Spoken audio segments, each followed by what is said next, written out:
உங்களுக்கு நிம்மதி உண்டாகுவதாக. தேவனுடைய இரக்கங்கள் அதிகமாவதாக. தேவன் என்ன சொல்கிறாங்கன்னா, நீதிமான் பனையை போல் செழித்து லீபனோனில் உள்ள கேதுருவை போல் வளருவான். சங்கீதம் 92:12 இந்த வசனத்தை தான் கொடுக்குறாங்க உங்களுக்கு. நீங்கள் நல்லா செழிப்பீங்க, நீங்கள் நல்லா வளருவீங்க, முன்னேறுவீங்க அப்படின்னு இந்த வசனம் சொல்லுதுங்க. தேவன் அதுதான். ஒரு நீதிமான் தேவனை தேடுற பிள்ளைன்னா அவங்களுக்கு ஒரு வளர்ச்சி இருக்கும். நீங்கள் தேவனை தேடிட்டு இருக்கீங்களா, வணங்கிட்டு இருக்கீங்களா அப்படின்னா உங்களுக்கு ஒரு வளர்ச்சி கண்டிப்பாக கிடைக்கும், ஒரு செழிப்பு கிடைக்கும். அவ்வளோதான். இதுதான் இந்த வசனம் சொல்லுது. நான் இயேசுவை வணங்குறேனேங்க, என்னங்க பயன் இருக்கு? எவ்வளோ நாளாக இயேசுவை வணங்கிட்டு இருக்கேன், ஓடுறேன், சபையாக ஓடுறேன்றீங்களே, உங்களுக்கு செழிப்பு இருக்குது, முன்னேற்றம் இருக்குதுன்னு இந்த வசனம் சொல்லுது. ஐயோ, இருந்த இடத்துலையே காலமாக நீ உட்கார்ந்துட்டு இருக்கேங்க, எந்தவித முன்னேற்றமும் இல்லை, என்னை தூக்கி விடவோ யாரும் இல்லை, என்னை முன்னேற்றவோ யாரும் இல்லை, இருந்த இடத்துலையே அப்படியே தான் இருக்கேன் சொல்கிறீங்களா? இல்லைங்க. இயேசுவை வணங்குனீங்கன்னா உங்களுக்கு ஒரு முன்னேற்றம் இருக்குது, ஒரு வளர்ச்சி இருக்குது. சரிங்களாங்க? இதுதான் இந்த வசனம் சொல்லுது. உங்களுக்கு முன்னேற்றம் இருக்குது, வளர்ச்சி இருக்குது. சரிங்களா? நம்ம இனிமேலேருந்து நீங்கள் உங்கள் முன்னேற்றத்தை பார்ப்பீங்க, உங்கள் வளர்ச்சியை பார்ப்பீங்க. யோபு பாருங்களேன், உட்கார்ந்த இடத்துலையே தான் உட்காந்துட்டு இருந்தாங்க. யோபு 40:7 தேவன் பார்க்குறாரு. ஏன்னா சாம்பல்லே உட்காந்துட்ருக்கான். இப்போதும் புருஷனை போல் நீ அரை கட்டிக்கோள், நான் உன்னை கேட்பேன், நீ எனக்கு உத்தரவு சொல்லு அப்படின்னு தேவன் சாம்பலில் உட்கார்ந்துட்டுருக்கிற யோபுவை பார்த்து கேட்குறாரு. என்னப்பா இப்போதும் புருஷனை போல் நீ அரை கட்டிக்கோள், ஒரு ஆண்மகன் மாதிரி ட்ரெஸ் போடு.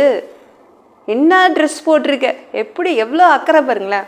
அந்த ஃபஸ்ட்டு வார்த்தை, இந்த முதல் வார்த்தை, இந்த முதல் பேச்சே அவ்வளோதான், மனசை உடச்சிடும். எப்படி தேவன் பேசுகிறார் பாருங்களேன். அவங்க ஒய்ஃபு பார்த்தாங்களே, ஏன் யோபு இப்படி ட்ரெஸ் போட்டிருக்கேன்னு கேட்டாலா? அது மாதிரி 3 ஃப்ரெண்ட்ஸ் வந்தாங்களே, யோபு ஒரு நல்ல ட்ரெஸ் எடுத்து போடுன்னு சொன்னாங்களா? அல்லது அந்த ஊர்க்காரன், அந்த தெருக்காரன், பக்கத்து வீட்டுக்காரன் யாராவது சொன்னாங்களா, யோபு இந்த ட்ரெஸ் ஏன் போட்டிருக்கீங்க கேட்டானா? யாருமே கேட்கல. ஆனால் நம்ம தேவன் எப்படி பேசுகிறாரு பாருங்க. முதல் பேச்சே அவ்வளோதான், அப்படியே மனசை உடைக்குது. ஏன்பா இப்படி ட்ரெஸ் போட்டிருக்க? நம்ம குழந்தைங்க கிட்ட கேட்போம் இல்லை, ஏன் இப்படி ட்ரெஸ் போட்டிருக்க, நல்ல ட்ரெஸ் போடு சொல்லுவோம்ல. தேவன் எவ்வளோ அன்பு பாருங்க யோபு மேலே. எதுக்கு நீ சாம்பலில் உட்காந்துட்டு இருக்க? அடுத்தது நல்ல இடத்துல உட்காருப்பா, வீட்டில் எத்தனை சேர் இருக்குது, அங்கே வந்து உட்காரு. அவர் அப்படி தான் சொன்னார். எதுக்காக நீ உன்னையே வெறுத்து, உன்னையே அருவறுத்து ஏன் சாம்பலில் உட்காந்துட்ருக்க? யாருமே கேட்காத வார்த்தைகள்லாம் தேவன் பேசினாருங்க. அவன் அதெல்லாம் நண்பர்கள்கிட்ட கிடைக்கும்னு நினச்சான். அவங்க ஃப்ரெண்ட்ஸ் எல்லாம் இப்படி பேசுவாங்கன்னு எதிர்பார்த்தான். ஆனால் நம்ம தேவன் தான் பேசினார். அப்படி தேவன் தான் உங்கள் மேலே அன்பாக இருக்கார். நீங்கள் தேவனை தேடுறீங்களா, அதனால் அவர் தான் அன்பாக இருப்பார்.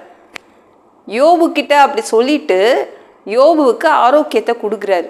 யோபு காஞ்சி போய் கிடந்தான், அந்த வியாதியில் காஞ்சி போய் கிடந்தான். செம்மையாக வியாதி அவனை படுத்திருச்சு. அது மாதிரி அவனுடைய தொழிலில் நஷ்டம் வந்துச்சுல, அதுவும் அவனை காய வச்சுச்சு. அதுவும் தேவன் சரி பண்ணி கொடுத்தாரு பாருங்க. வியாதியை சரி பண்ணி கொடுத்தாரு, தொழில் நஷ்டத்தையும் அவர் கரெக்ட் பண்ணி கொடுத்து திரும்பவும் அதே இடத்துல பணக்காரனாக மாற்றினாருங்க.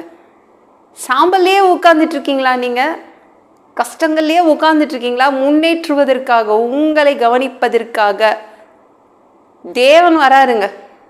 உங்களை நீங்கள் உட்கார்ந்துருக்கிற இடத்துலேருந்து நீங்கள் வெளில வருவீங்க. இனிமேல் அந்த மாதிரி இடத்துல உட்கார மாட்டீங்க. உட்கார்ந்த இடத்துலையே உட்கார மாட்டீங்கங்க. முன்னேறுவீங்க.